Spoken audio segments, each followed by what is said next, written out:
Now, in the U.S., investigators seized more classified documents from U.S. President Joe Biden's home in Wilmongton, Delaware.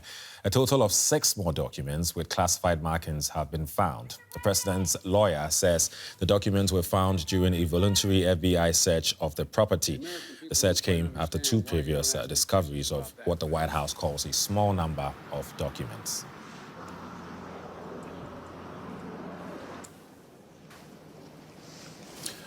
For more on this, our reporter and U.S. political analyst Peter Rildahl joins us in the studio. Hello, Peter. More documents have been found. What more can you tell us? Well, we know that investigators searched Biden's home for about 13 hours, found materials ranging from official government documents to handwritten notes, as we mentioned there, including 6 classified documents, some dating back to his time in the Senate, so that is decades we're talking about here. Biden and his lawyers do appear to be fully cooperating. They have been throughout, but it does seem to mark a pretty significant escalation to be searching the president's house for 13 hours.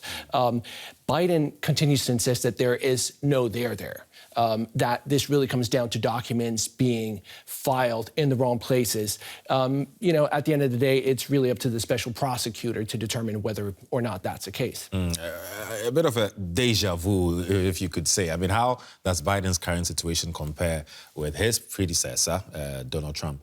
Yeah, there are a lot of comparisons and obviously flying around. They are different in several ways, though. I mean, in Biden's case, you do see his team cooperating fully and voluntarily with federal investigators. They keep stressing that.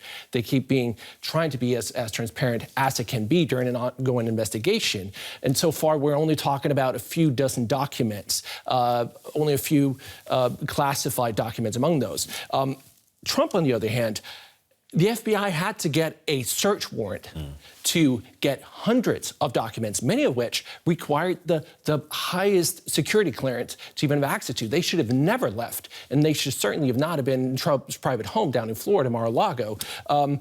It does make it difficult, though, still, for Biden to claim the moral high ground now. You know, this is a man who reacted to Trump's handling of these documents, calling them completely irresponsible. And so I think for voters who are looking at this, you know, they're going to wonder, well, how is this different? Yeah. I mean, what happens now?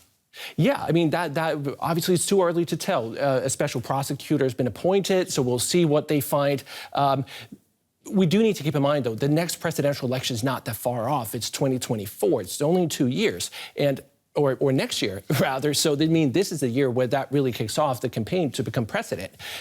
We know that the first batch of documents were found about a week before the midterm elections back in November. And that raises a lot of questions. Biden and his team tried to keep that under wraps to not let that get out to the public. It appears that that may have helped them during the midterm elections. The Democrats fared much better than probably they would have if this had come out. I think the big question right now is, you know, it does undermine Biden's own message of restoring order and competency to this White House, and ultimately raises question about, can you trust political leaders and can you trust the democratic process even? Okay, so many questions. DW reporter and U.S. political analyst Peter Rildahl, thank you.